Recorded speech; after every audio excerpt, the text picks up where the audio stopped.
Okay, welcome to the first outdoor podcast episode on the FPV podcast show. But I'm not alone today. Today we have Joel. Hey, hello. This is my good friend Joel, who is... Where are you from? Canada? I am from Canada. We're in Canada. Yeah, Peterborough, Ontario. Yeah, small town, Small town. Ontario. And he's actually heading back away, leaving New Zealand in, less than a week now?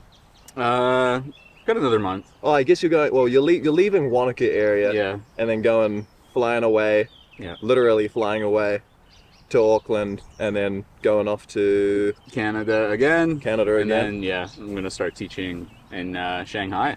So. Mans is traveling the world. Well, to start us off, I did this on the last episode.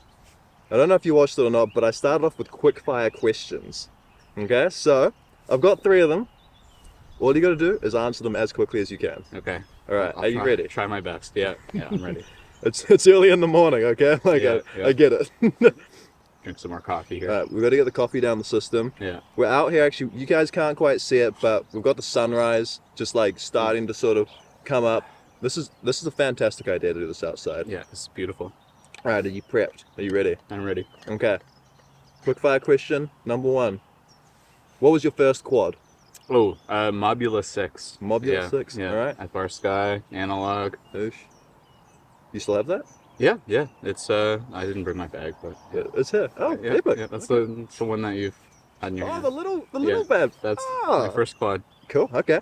What's your favorite place to fly? My favorite place to fly. Ever. Oh, Ever. ever.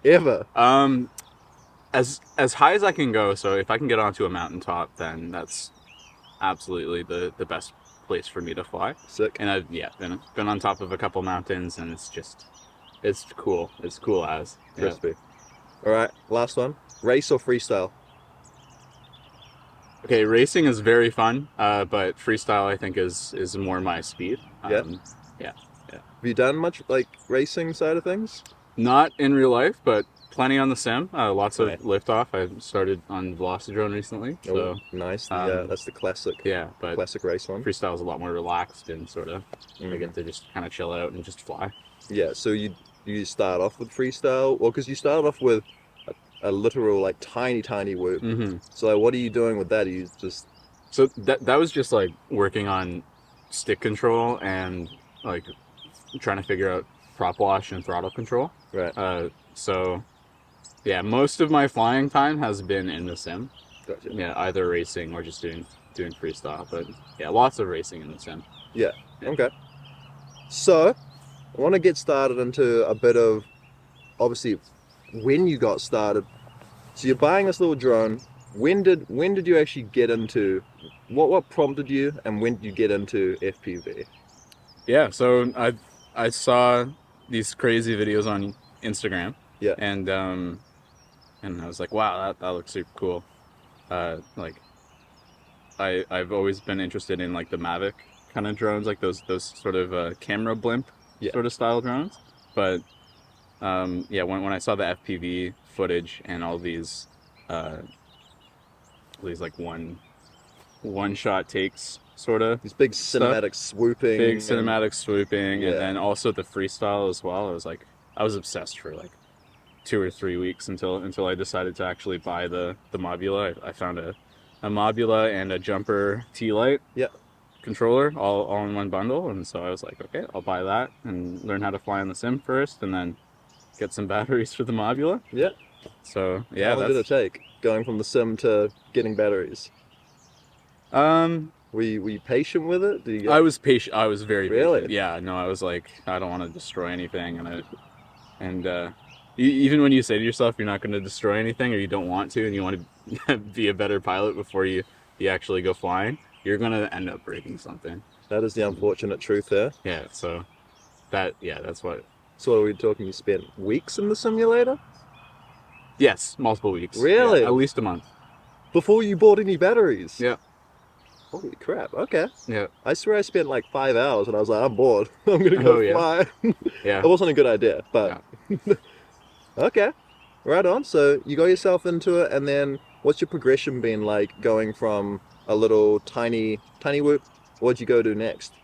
So I ended up getting a baby ape 3-inch. Okay. And so I flew that around the house quite a bit. Was it ducted or? Nope. Nope. Yeah. So, yeah, it's like one of the cheapest quads that you can get Okay. off of Banggood, and yeah, that was tons of fun. I think it was like what is it, a 3S quad, and so Has a bit of power to it. it has a little bit more power than the 65 mil, and yeah, and then I went off to the 5-inch, so I got the Nazgul Evoke, and was just in love with that thing. Like once you get to the thrust ratio of a 5-inch, it's the thrust weights ratio of a 5-inch. It's incredible. So yeah, that's sort of my progression. Your progression. And then, and then I got the Cinelog while I've been here in New Zealand, because I was like thinking I want to do sort of more indoor shots closer to people, and Did you end up doing some of that? Just with you guys, right? Yeah. Okay. Yeah. Just sort of cruising around the people. Yeah, it was kind of tough for me in Auckland to sort of get around to places where I could fly legally and be able to like get shots that I could post. Yeah. So that didn't end up happening much, but yeah, out here where it's nice and wide open, and there's some good spots for us to go. And you can fly through people's legs. Like you did literally the other day. Yeah. I mean, although that Very was cool. Slightly terrifying as well, but I was so hyped up from when Sam was flying the 7-inch quad around. I was like, yes, do it! Yeah, that was, you guys put way too much trust in my flying. Especially because you're flying analog, so it's like, god damn it, what even can you see, you know, like, which, yeah. I mean, well, I can see a lot. Like, you guys aren't too far away from me, and so. I don't know, man. I feel like the first time I put analog on my eyes, I mean, I went from analog originally for like a very short period of time, straight into DJI Air units. Got used to them with the Nazgul for ages. I also have a Nazgul. Then trying out like O3 and stuff. Then I went back to analog for my race quad, and I swear to God, I actually didn't think I could see. I didn't actually know what I was looking at on the screen. So I don't know how you still fly analog like for everything, but you said you're going to move to HD at some point, right? I'd like to, yeah. The only thing that's keeping me back is the price point, but that's just because I'm a student right now, so I've got like zero income. But yeah, going to HD is eventually the goal. What are you going to move to? Do you think DJI's system or like HD Zero? Both. Yeah. So yeah. Man's gonna have money. Well, it's not going to be too much of an upgrade to get a Walk Snell VRX, because I can just get the one that like sticks on and has an HDMI that goes into my Sky Zones. Gotcha. So that'll be that, and I'll probably only use that for my tiny whoops. Yeah. And then DJI for sure for my other quads. Put them to freestyle and sort of like that side of things, or do you think you'll stick with HD or like the HD Zero side of things and whatnot for freestyle and just sort of have? Well, actually, I guess that's a good question. Do you think you'd use the O3 unit over your GoPro? Yes. Yeah? I would. Absolutely. Okay. Yeah. That's interesting, because the majority of people that I ask that come from the cinematic background, or like, you know, not the cinematic, but like the watching the videos on Instagram and stuff, and like seeing FPV, they always tend to get real hooked on GoPros. And I know you use a GoPro for your filming at the moment, but it's obviously because you have analog and you can't really show your DVR of analog to people, right? So, I mean, you can, but like, if you want to get the shot, you know, a GoPro is like the way to get it. Yeah. But okay, so that's interesting. What makes you like want to go to O3 and use that over a GoPro? So for me, it's the flight characteristics and having one less camera on board. Yeah. So like the GoPro being what it is, like this brick of a camera on top of the quad. Yeah. And then a heavy brick too. Yeah, a heavy brick. So it changes the way that it feels. And if you have a crash, especially if you're doing freestyle, then not only are you risking your FPV system, so if it's O3, then you're risking basically a GoPro's worth of FPV system. Yep. In addition to another GoPro, right? So, Yeah. Especially if you don't have GoPro Care or anything like that. Yeah. Then you can't get the refresh or whatever it is. Yeah. The replacement. Yeah. Yeah. I'm grateful for having had that a couple of times and it working out well, but the fact of flying a GoPro 10 on most things scares me now, and like the sense of, I mean, an O3 unit is expensive, but it's still cheaper than a GoPro, like a new GoPro, you know? It's still like $200 cheaper. So realistically, you break the O3 system, you're kind of still in the winning situation, but yeah. And the trade-off for video quality is, it's there for sure, absolutely. Yep. But it's not as significant as most people think. Like, if I were to show, my family or my friends, different clips of FPV and cut them all together, and then you've got O3 and you've got GoPro. Most people aren't going to be able to tell the difference. It's not until you put them side by side. Like when you put them directly side by side and you get nitpicky with it and you put them into very specific situations, like pointing it at the sun or whatever, Yeah. That's when you might notice things. But for the most part, yeah, I'm in full agreement with you in the O3 world. I think it gets shit on a lot. Like people really push it into the ground. They're like, nah, GoPro's still like the only good way to go.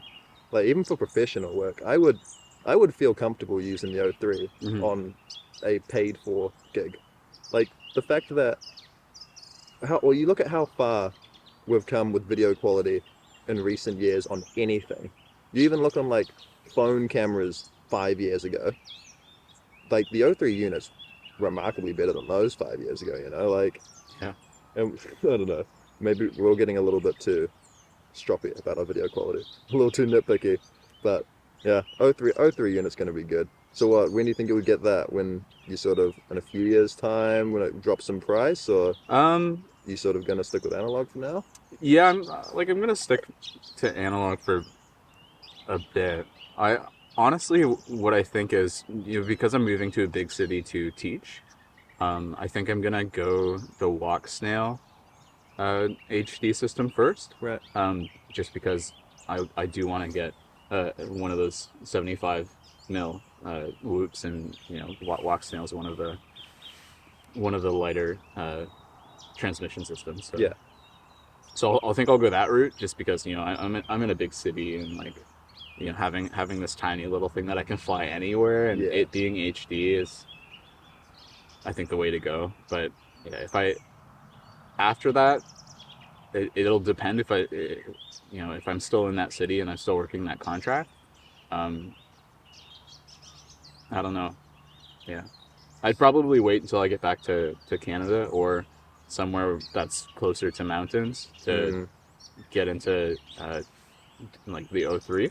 I guess somewhere where you could use a GoPro normally, right? Like in that sort of situation, when you would use a GoPro, you'd be like, okay, cool, now it's probably time to get an O3 system. Yeah, because I really want to get into the long range sort of stuff. So getting a Flywoo is kind of a dream now, because I've just seen Sam and Julius flying around with those, and they have so much fun with it, and they go like incredible distances. Yep.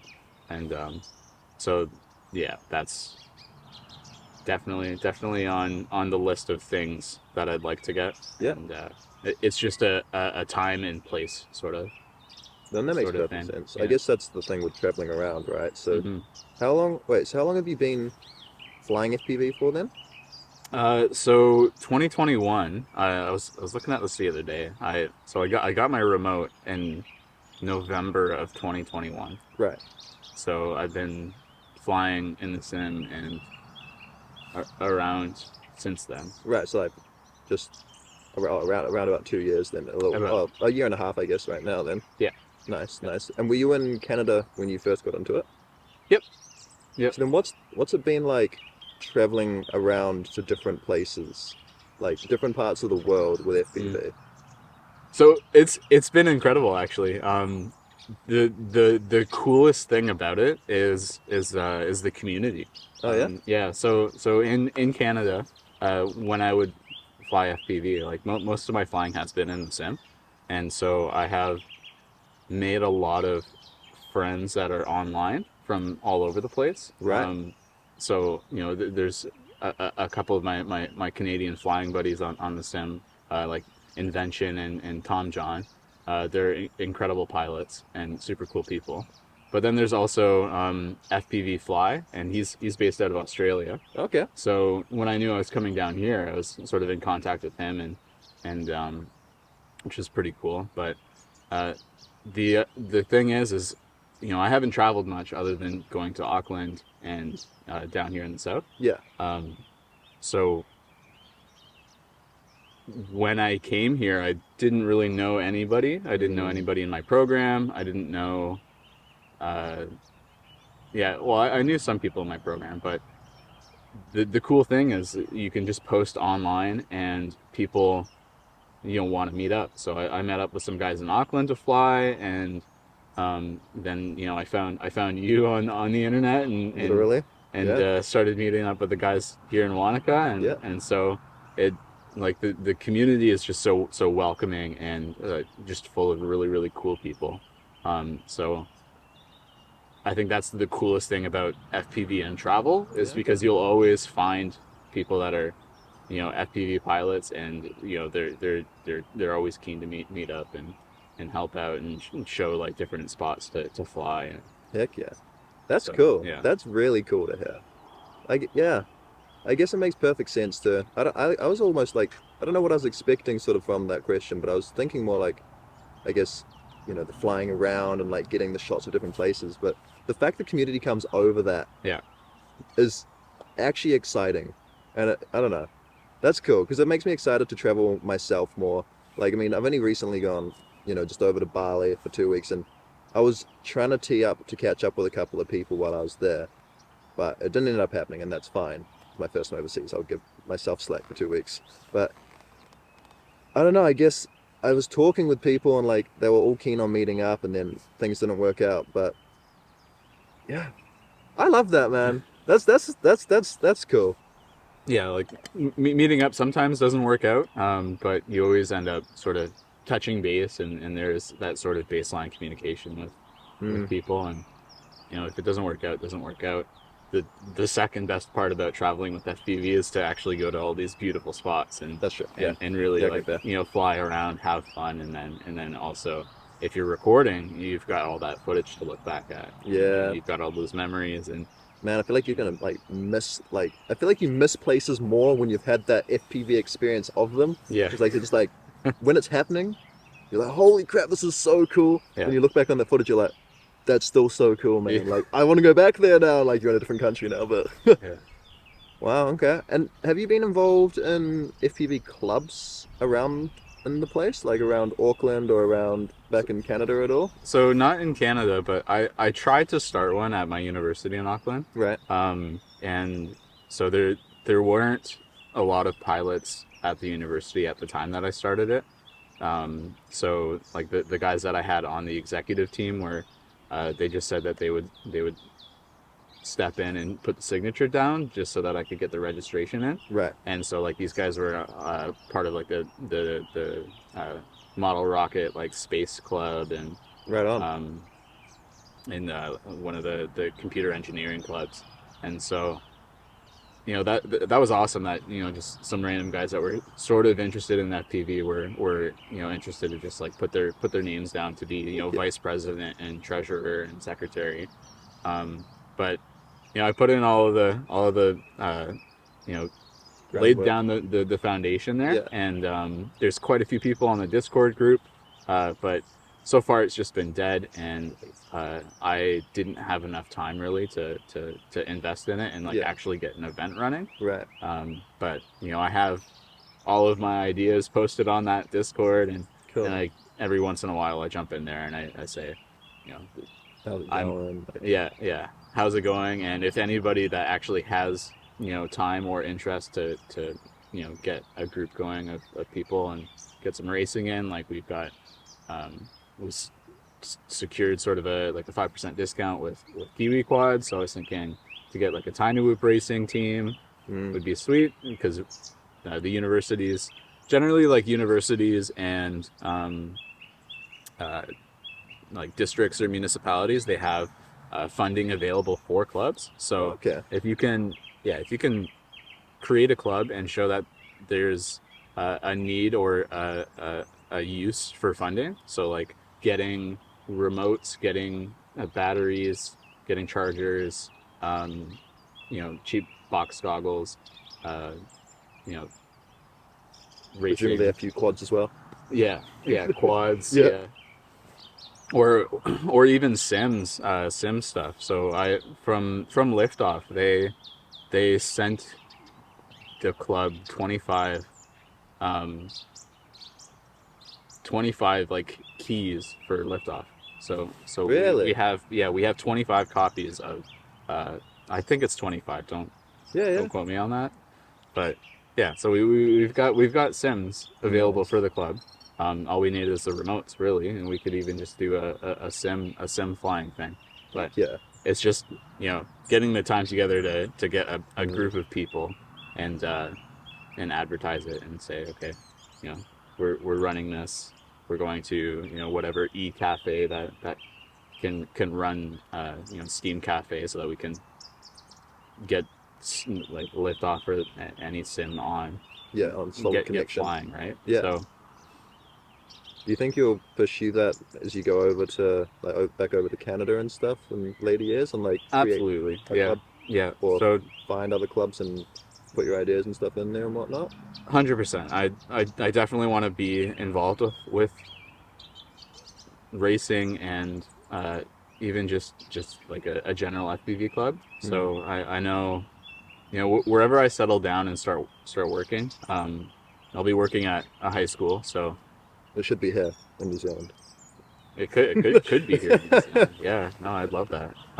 We'll see what happens, but I definitely dream of mine is to be sort of that a coach or a, That's cool. a manager of a high school club, just to get all these kids into science, technology, engineering, math, like all of those different subjects are related to this hobby. And it's such a fun thing, and kids get to learn all of these valuable skills like electronics repair and like all this soldering, a little bit of coding if they do like ELRS and stuff like that.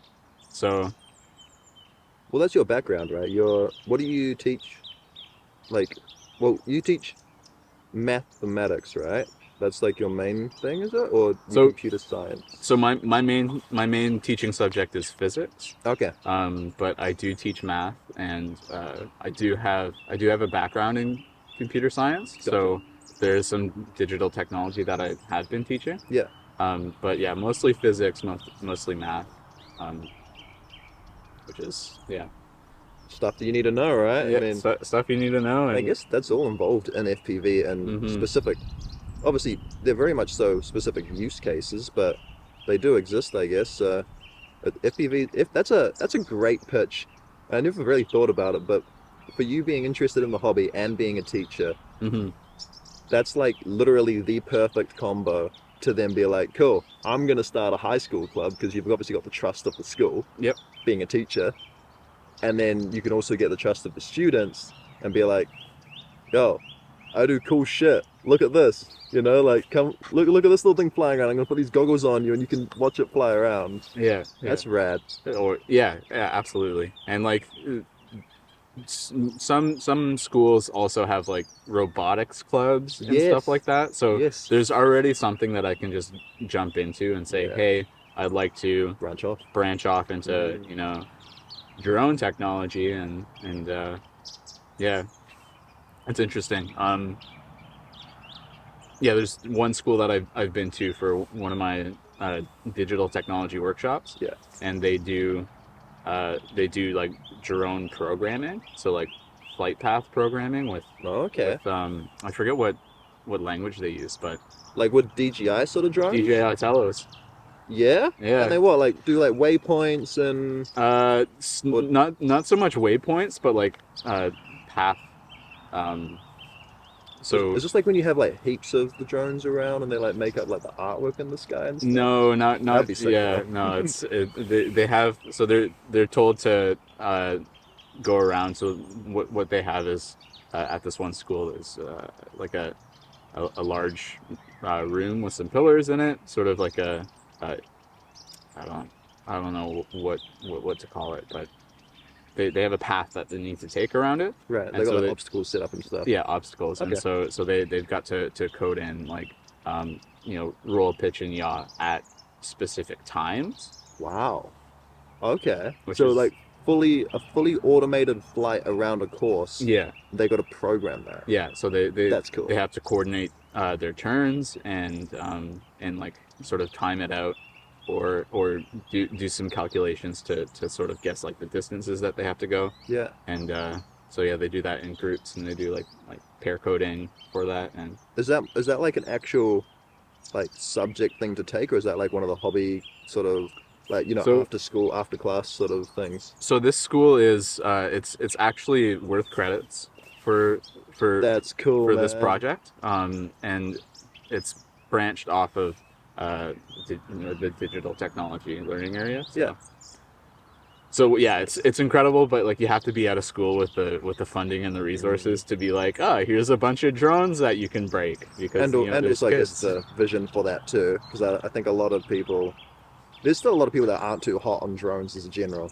Like, I mean, Yeah, I don't know if it's just sort of a New Zealand thing around this area where there's a lot of older generation and they all think that you're gonna pop a drone up even if it's analog and spy on you. Like, like that's sort of, I feel like, the vibes I get, but I don't really know what it's like in a school. I mean, I never had anything drone like in the school, but yeah. Well, it's where was this school based at? Is it this is in Auckland. Yeah, Auckland? Bruh, I'm here shitting on New Zealand and yeah, it's in New Zealand. yeah. God damn. Yeah, it's really interesting because like in schools in China and all around, they're starting to sort of fund FPV in a way to get kids interested into like military technologies and stuff like that. So Right. I know in the States they've got Air Force recruiters looking at some of the drone racers.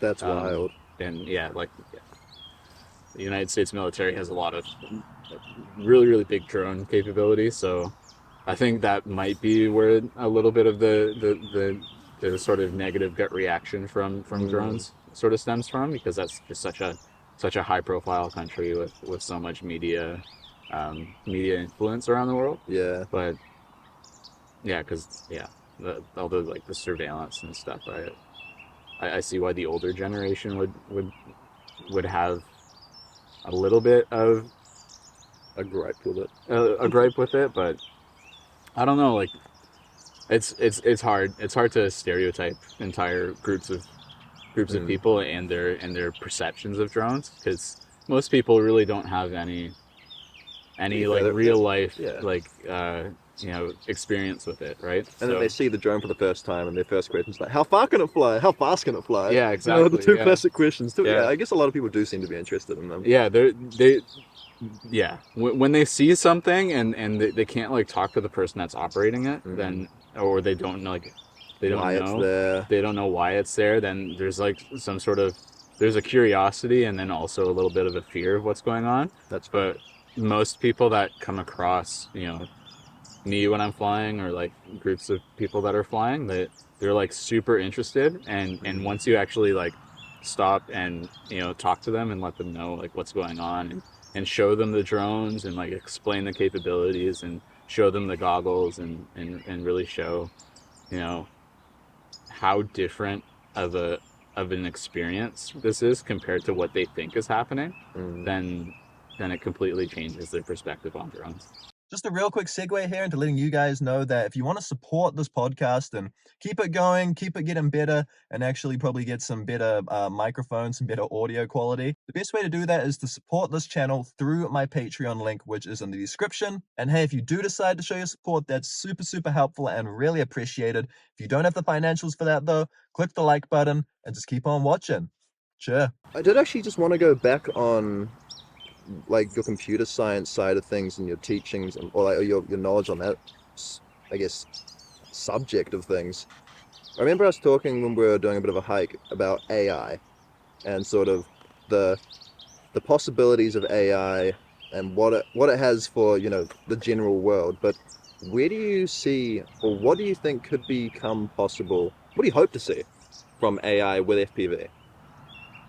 Yeah, so It's a I big subject, man. it is a big subject, and some of the research papers that I did in my undergraduate was on AI, Okay. and so like on genetic algorithms and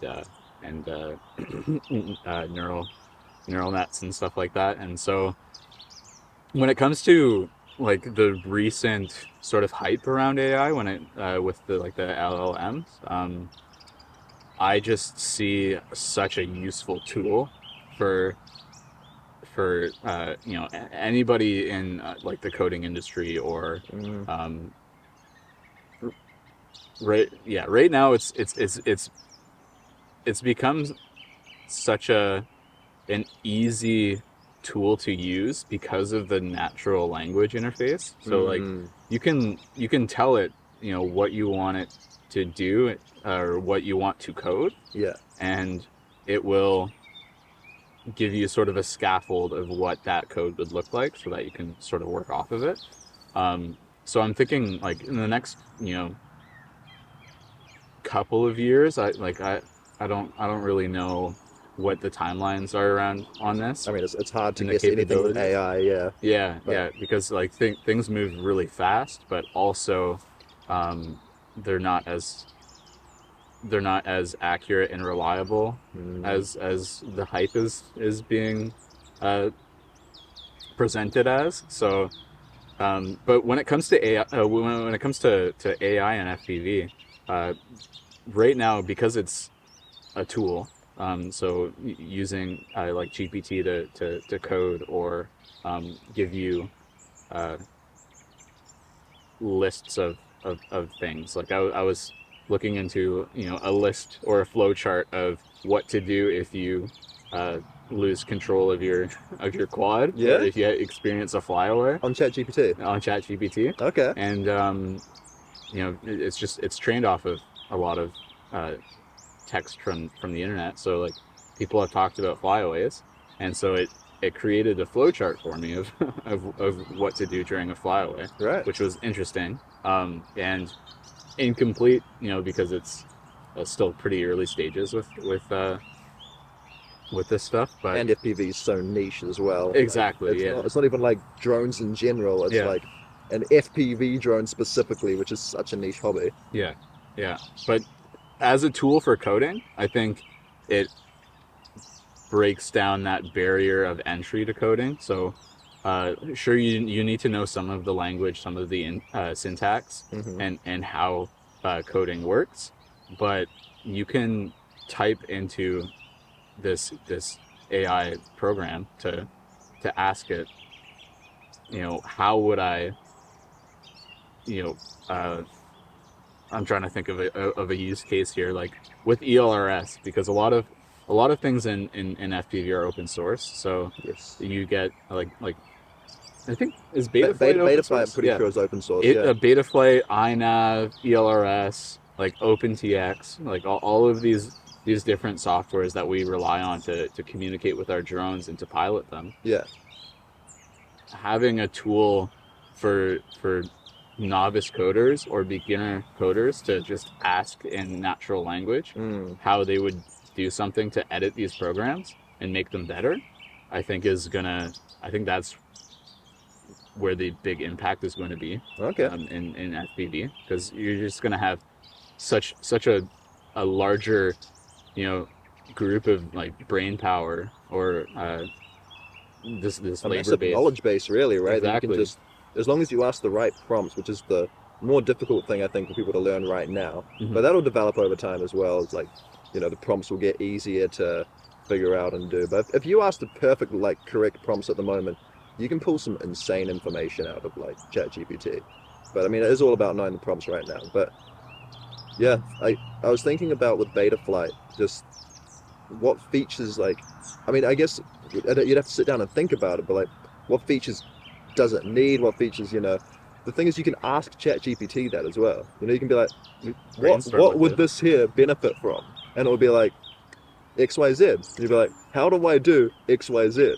You know, and then it'll tell you how to do XYZ. It's like, as long as you have an idea, and as long as it's generally feasible and it hasn't been done, I feel like, as you're saying, ChatGPT as a tool is gonna just make life a whole lot easier. And I wouldn't be surprised if we see entire new programs like over beta flight or an extremely improved beta flight through the use of some AI technology that's literally taken whatever imperfections it might have or user errors and whatever and just kind of minutely perfect them. But I could be wrong. I mean, what's your take on that?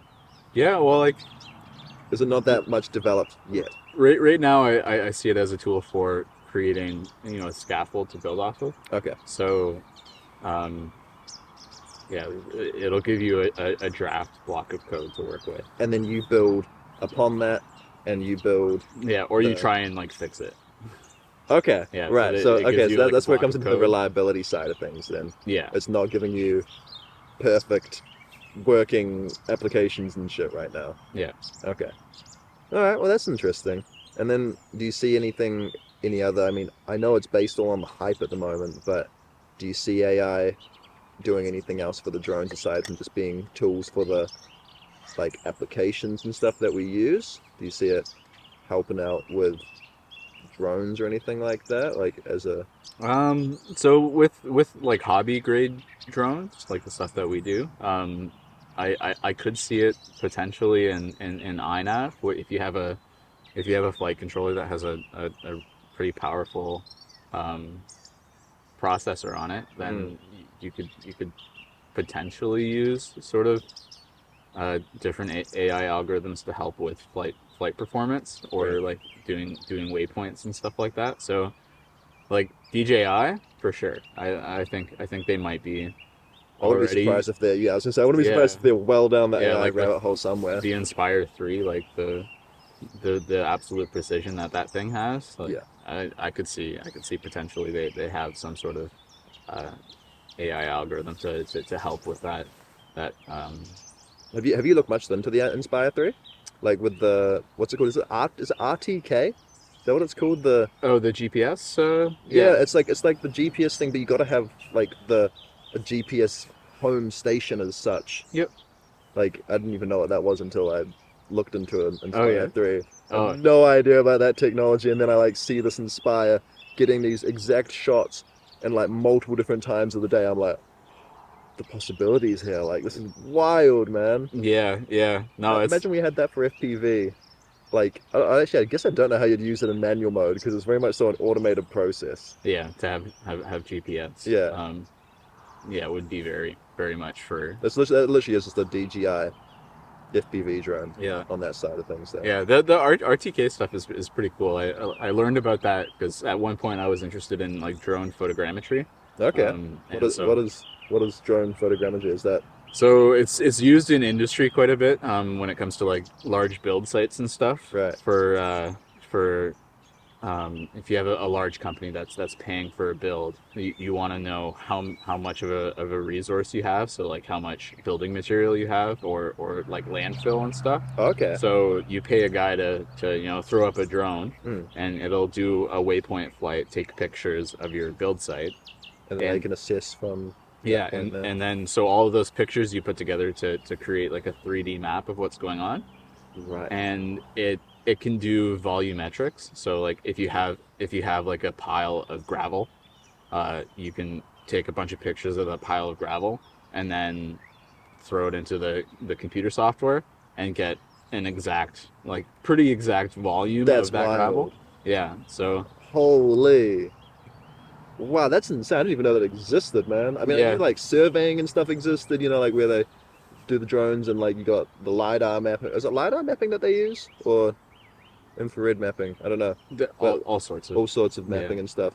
But, jeez, I didn't know you could do like a full-blown measure. I shouldn't be surprised. Jeepers, we live in like Yeah. 2023 world right now, but I am surprised. Yeah, and that was at the beginning of my sort of FPV career, like because that's when I was like sort of interested in drones of all sorts. Yeah. And yeah, so RTK is just making those waypoints much more accurate so that you can stitch together those photos more accurately, Right. and get a more precise measurement when you're doing the volumetrics and stuff. Yeah. Yeah. Well, because general drones, like when you're working with just GPS, it's pretty much good. GPSs are pretty much like good to a meter, right? Like that's sort of general rule of thumb, is it? Or even more wider than that. Yeah, I don't know. I'm not much of a Specs. yeah, Yeah.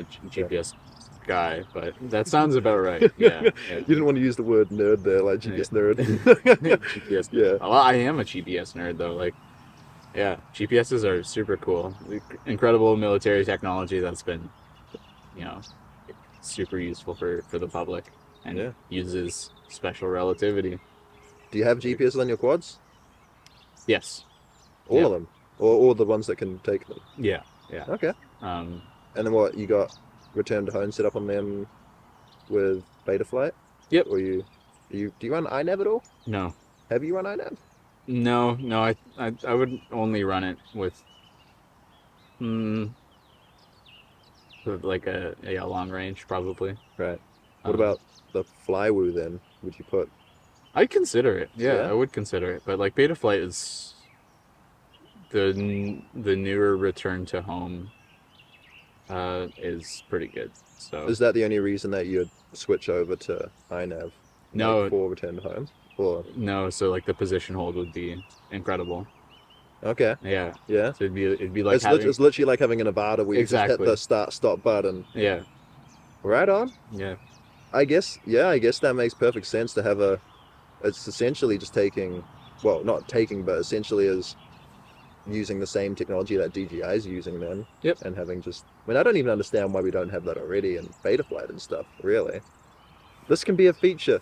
Here we go, Joel. Yeah. ChatGPT. There you go. We can get this feature going, and then I'll hand it off to you because you're the computer science guy here. I'll let you do the coding side of things. So I have no idea about coding. Yeah. And we can get a nice position hold for Betaflight, so we can have it on the Nazguls. How good would that be? That would be. Is that That'd be actually a possibility though? Oh yeah. Like through ChatGPT, do you reckon? Or again, not yet. To be able to do that sort of coding, is that like all at once? No, but like it could help you do it for sure. Yeah. So like, what's the guy's name? That he's an iNav developer, Pavel Spakowski, or I have no clue. I'm not sure how to pronounce his name, but I'd say that's right. Yeah, I'm sure that he would be benefiting quite a bit from GPT. Yeah, okay. Because he does iNav development, and I think he's worked on the position hold, so that might be something that he's more familiar with. But I wouldn't be the guy to do that. Hey, never say never. Yeah, that's true. We could see your name popping up on the bottom of iNav or on the bottom of Betaflight as the contributors, Yeah, I guess so. I'll just have ChatGPT and Joel, combined collaboration between each other. Yeah. Oh, maybe. I don't know. Maybe in the future. If we go back to when you first started, way back 2 years, or 1.5 years ago, would you say there are any mistakes that you made that you would change?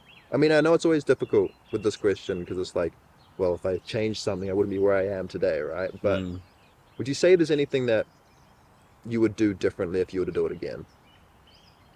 Did you get involved in a community earlier, or did you get involved in a community early on, or were you early on? So I didn't. So that is, I think that's a good point. Okay, I took the words out of your mouth. Yeah. No, you gave me the answer there. I would have tried to find people more local, because meeting up in person and flying with other people it's been like the highlight of FPV for me. And like starting flying on the sim was incredible, and like meeting people on the sim and flying with them all the time, absolutely incredible. But when you actually meet up with other FPV pilots and you see what an FPV drone can do with your eyes. Mm, Because like when I was flying around, I had the goggles on. I couldn't see what the drone was doing. Yeah. Right. So like the first time that I saw other people flying was in Auckland with a bunch of guys, yo. and it just blew my mind. How many drones were in the air at like that time? Like just, a couple? Just two. That's just still two. cool though. Yeah. And what were they, little tiny whoops? No, they were all 5 inches. 5-inch quads you get to see. That's sick. Yeah, yeah. Let's go. So, yeah, it's just when you're able to see other pilots fly, Mm. it's an incredible experience. I don't know how else. No, you're literally dead on there. I remember because I flew for, must have been about a year and a half, or maybe it's either a year or a year and a half, where I didn't really fly with anybody. I had one guy that I would fly with very occasionally, but then I came over here to Wanaka, and ended up meeting up with Julius, Sam, and everyone else now. I had never seen like more than one quad in the air at a time, and seeing like even just two quads flying around, just zooming, and Sam and Julius are fantastic pilots. They just freaking flip and roll and like everything, just do crazy shit, dive places I wouldn't even consider like looking at, and to see these drones is doing this stuff this close from the ground, it's a wild, it literally adds another element to FPV over the actual FPV side of things. And then it all comes down to that community too. That's something that was also introduced to me fairly recently. That's like, I mean, that sparked everything. That sparked this, like if I hadn't found if I hadn't gone over to Christchurch and gone to that race that I went to, the race event, I don't think I would have continued this YouTube channel on that much longer. I would have gotten bored with FPV, and then this wouldn't be happening, and you would never have gotten in touch with me. Like, this is wild. Yeah. I don't know, it's wild to me. But yeah, we'll wrap this one up. But where can people go to, find you and follow you and see your journey as you go around the world? Do you post anywhere? No, I don't really post anywhere. Yeah, I post on my personal account, but that's personal account. Yeah. But I am on YouTube. It's Joel FPV. Cool. And I don't have any videos, so don't change. be disappointed when you. That's got to change, Joel. It could change. We got to see an edit from New Zealand before you leave. You got to put together an edit. I'll think about it. It might be an edit, a couple of years down the road. Couple of years. Yeah, I like to follow for more. A couple of years later. Yeah. But I don't know. Yeah, in the future, I'm when I start, a high school club, I'll definitely be like doing tech content, tech content, like sort of troubleshooting content, because the kids are gonna be breaking stuff all the time, and they're gonna need help, and so. Instead of telling them a bunch of times, I'll tell them once on YouTube, and then just refer them to the. Yeah. Dope. Thank you, my man. Thank you. Yeah, it's been good.